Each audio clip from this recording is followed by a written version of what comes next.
Hello everyone, I hope you're doing well. I am Michael, I am the vocalist for the band Konki.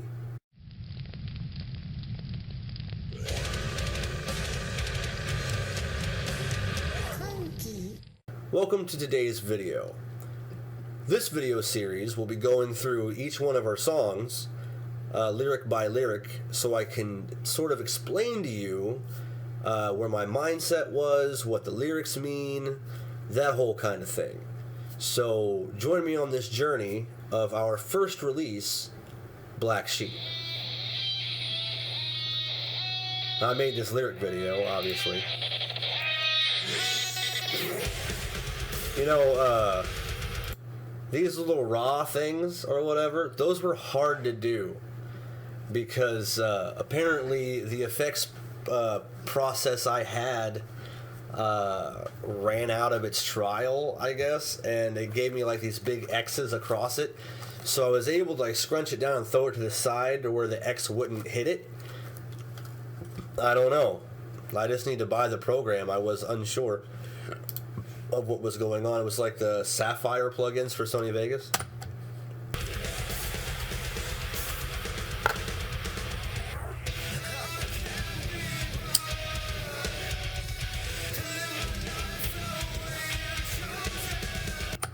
Alright, so I can't be bothered to live my life the way you chose it.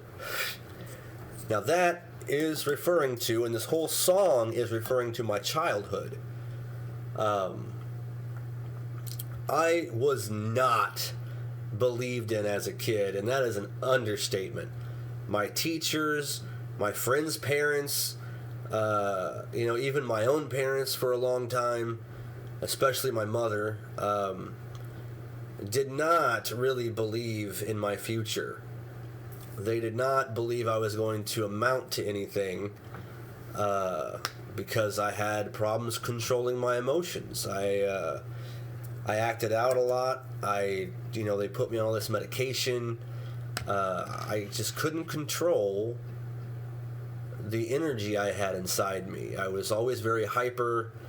I needed to do something at all times. I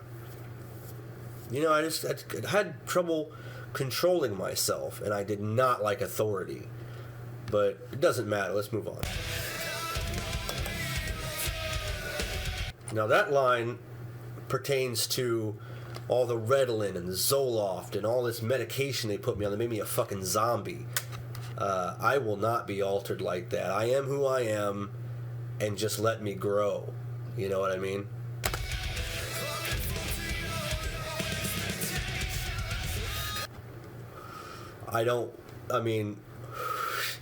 The path of my life is what I choose, not what anyone else chooses. Especially my friends' parents, right? A parent can't ever really see their child as anything less than perfection, I guess. So I had a group of friends, and we were all potheads or whatever, but I would get in trouble a little bit more than they would with school and things like that.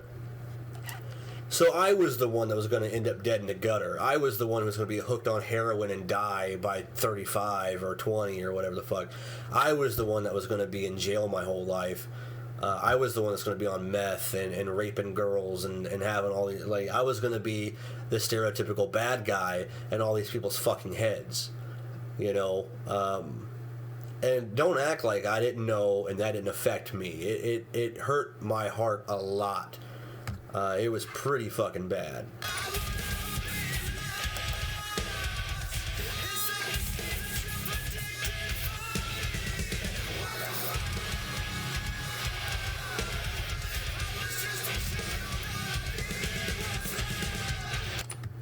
Now see right there, all that, I don't fuck with metaphors. Like, I used to write metaphors all the fucking time. Nowadays in this band, I'm writing some of the most personal and most real lyrics I've ever written before in my life. So I don't really fuck around with metaphors. I tell you directly what the fuck I'm talking about, which kind of makes this series a little irrelevant, but backstories are worth it. I was just a child, man. All I really needed was compassion, love, understanding, things like that I just was not getting.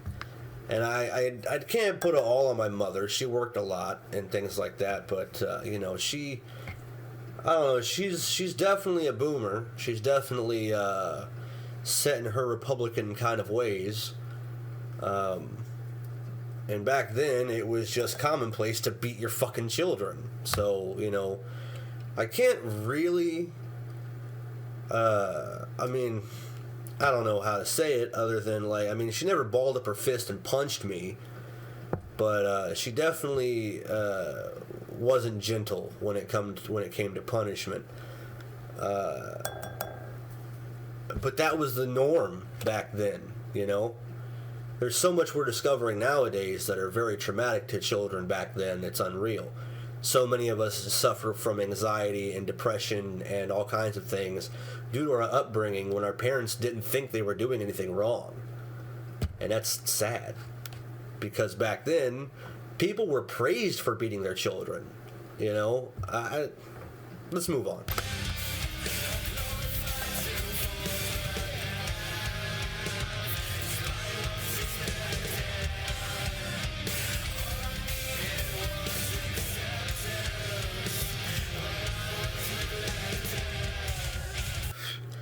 Now that's talking about my mindset of wanting to overcome everyone's predetermined views of what I'm going to be. A lot of people, even in my own family, like my aunt's household, you know, they all just saw me as lesser than. They saw me as the troublemaker, the class clown that's never going to amount to anything, the joker, the fucking... basically... They were all up here, and I was down here, and I would just get the scraps of whatever up here left behind. And that was... You would think, oh, well, you were a kid. You probably didn't notice it. The fuck? I noticed it, and I knew what my place in the world was, and it wasn't good. And I'm talking... This song encompasses a lot of time. From like a really little childhood to teenage life. Teenage life got a lot worse when it came to people's expectations of me and what they thought of me and things like that, because a lot of people hang on to what, you know, my behavior and what I was like as a small child, not being able to control myself a lot, and they would just copy and paste that to who I am as a teenager,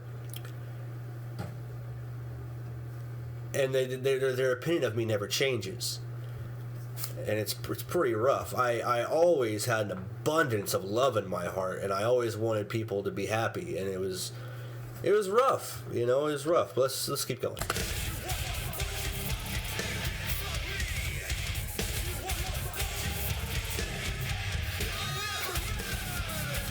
The blood thing, that's just defiance, you know. That's just me defying you for thinking of me that way.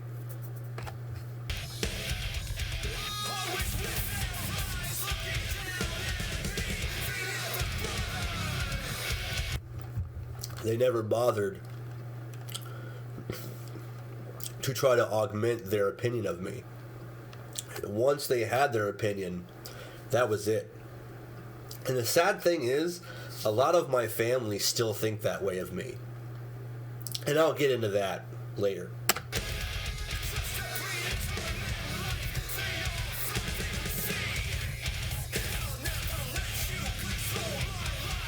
I don't.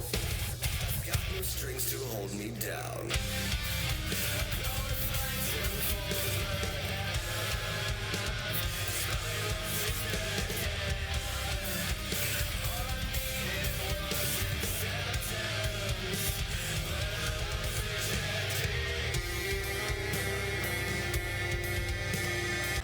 So, in a way, now you like my name for it, don't you?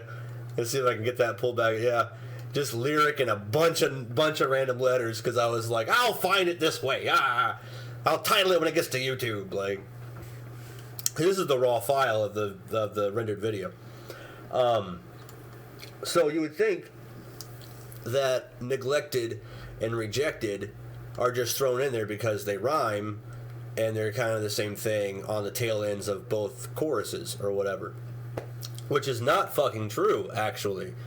Neglected, that represents younger life, where my mom worked a lot. My mom and dad got divorced, so my dad only saw me on the weekends. I was taken away from my, yearly, or like years and years long babysitter, who I consider to be one of the most important people in my life.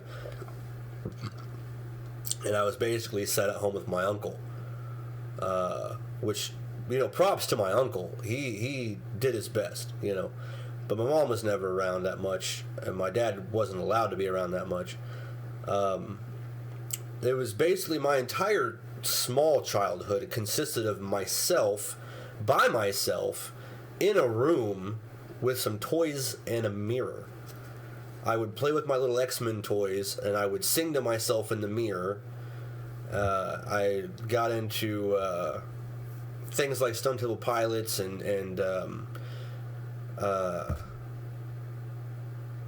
Smashing Pumpkins and Metallica and things like that, and I would have my little cassette tapes and I'd record them. I basically just lived in this little hub of alone, where I just had you can say I was lucky enough to have toys and a little tape recorder and things like that, and I was lucky to have things, but I didn't have human interaction. I was basically in a small prison that I kept myself engaged in. Luckily, I have a cousin who is named Paul, and he would come stay with me a lot, and we'd play Sega, and that was great. I love Paul to death, and I wish he would do better with his life, but that's a story for a different day. I'll probably write a song about it. But anyway, Neglected is my early childhood. Rejected is my teenage years, because I was rejected by fucking everybody. The kids at school, my family, I had like 4 friends, and all their parents hated me. It was rough. I was alone a lot of my life because nobody gave a shit, and that was rough. Even the friends that I had, I don't know, they only hung out with me because we lived close.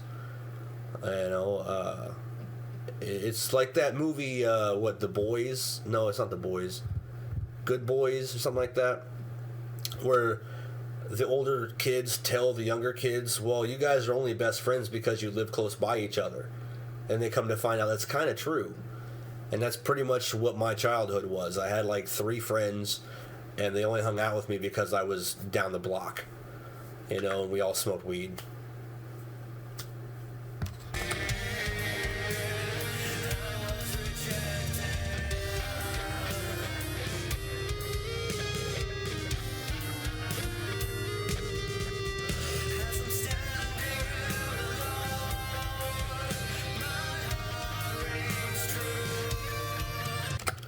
Now that's actually something I do want to touch on.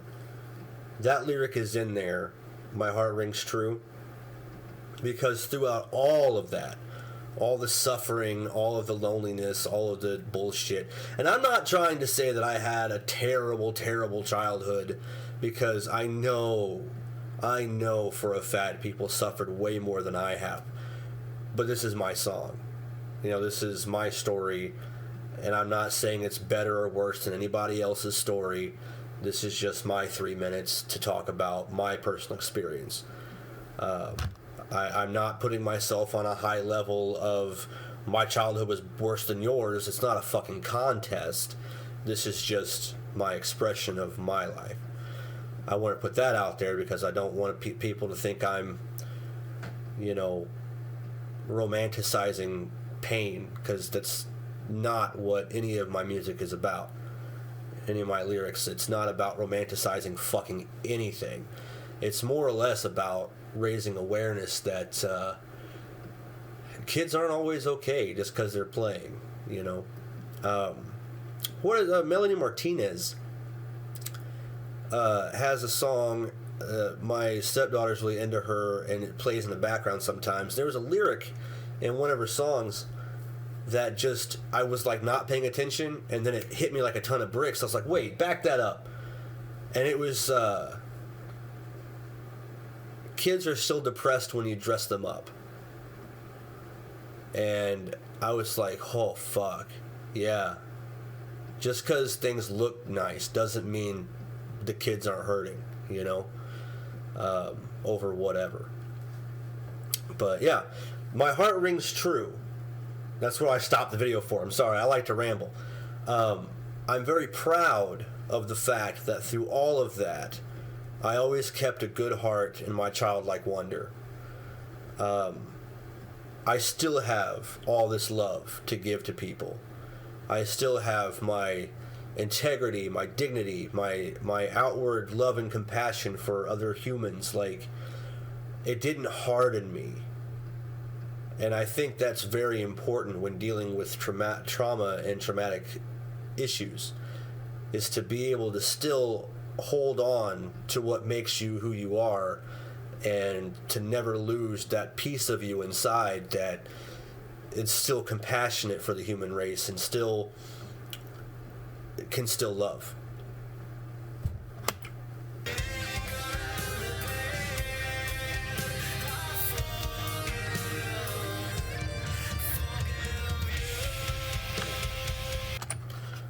Obviously, right there, that's the fact that I can still forgive everyone who has wronged me or neglected me or pushed me off to the side.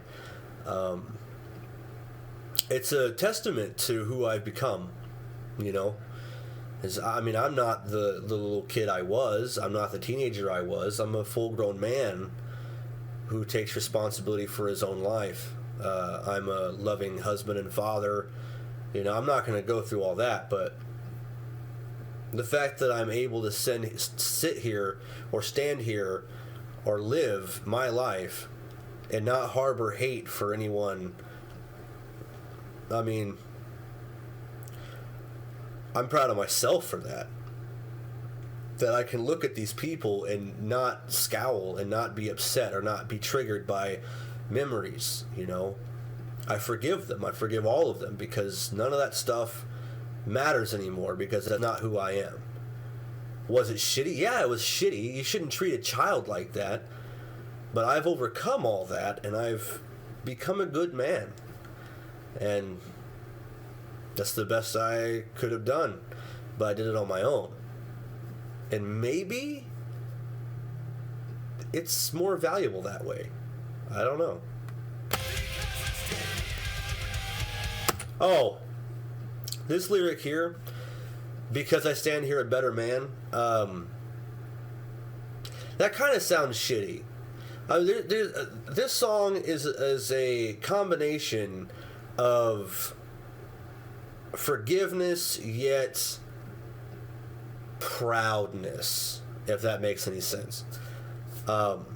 I'm not forgiving my past transgressors because I'm a better man now. This "because I stand here a better man" line, it means more or less I'm a better man than you thought I would be, not because I'm a better man than you. I know that can get misconstrued, like I'm being cocky, but that's not what that's about.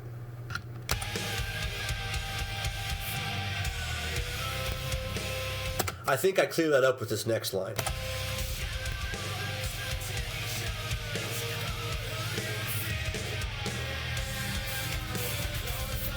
See?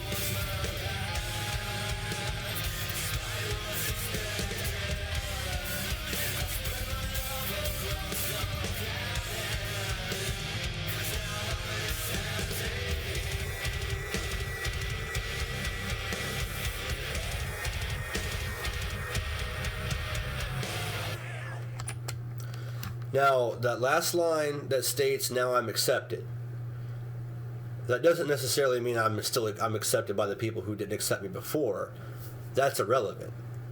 I accept myself first and foremost, and I'm accepted by my children and my lovely wife and the family that I made for myself. This little piece of the world I etched out for myself, and I'm happy.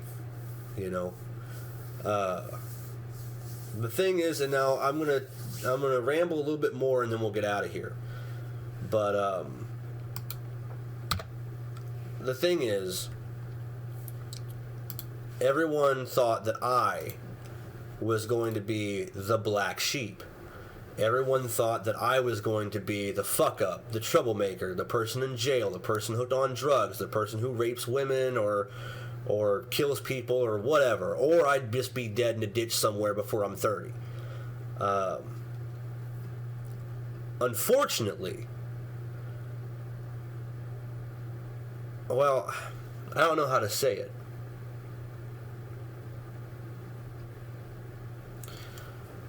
I am a man. I don't drink. I don't do drugs. I have a lovely wife. I've got my house, my cars, I have arcade, and I have all this material stuff that I got myself. You know, I've got a good job. I've got money. I've got everything I need. And I turned out to be a good member of society and a well-rounded human being. Unfortunately, the other people in my group of friends that everyone thought was going to turn out perfect, unfortunately did not. I have a lot of people who have died of heroin, people who are in jail for the rest of their lives. I have the next generation of children. I have a girl who lost her mother to heroin, and her dad's in jail for probably the rest of his life, and if he does get out, he'll probably go right back in. And so now she's being raised by her grandparents and things like that, and that's no way to live their life. Another friend of mine was hooked on meth, lost all of his teeth, fucked over his baby mamas and his kids and things like that. Another one of my friends, they never stopped being in high school. You know, they continue to do drugs and drink and fuck everybody over, and they're in jail or whatever. Like, it's almost like a godsmack, and it's not cool, you know? I don't want anyone else to suffer if I can help it, especially people I know or who I thought were my friends from childhood, you know. And it's sad that the one that was demonized his whole life to be nothing turned out to be the only one that really got himself together. And I'm not glorifying that. I don't feel good about that. I feel shitty about that. I want my friends, I want them all to be happy. I want them all to flourish. I want them all to, you know, take care of their kids and have a nice, happy life. But it doesn't seem to be the case. So it's just sad. It's just sad. I'd like to end this video on a high note. We've been here for probably I don't know how long, but yeah, that's it. That is it. Hopefully you guys like this track. You share it with your friends. You like this video, and you get a better understanding of where I'm coming from as I write music. I tend to stay away from metaphors if I can, so I can speak to you directly through my lyrics. And even if there is something you don't understand, you can always check the YouTube, because I'll explain it to you for every track we put out. You can find a new track from Konki every month, or not every other month, on the 25th of every other month throughout the year of 2020. January, March, May, July, September, November. I don't know, we might throw a couple extra in there just for shits and giggles, because we have many more tracks to put out. So thank you all for coming by. I love everyone who takes the time to watch our videos. I want all of you to know that regardless of whatever success we have or don't have, I will always be the same man, and I'll always be here on the YouTube for all of you. Take care, and I'll see you on the next one.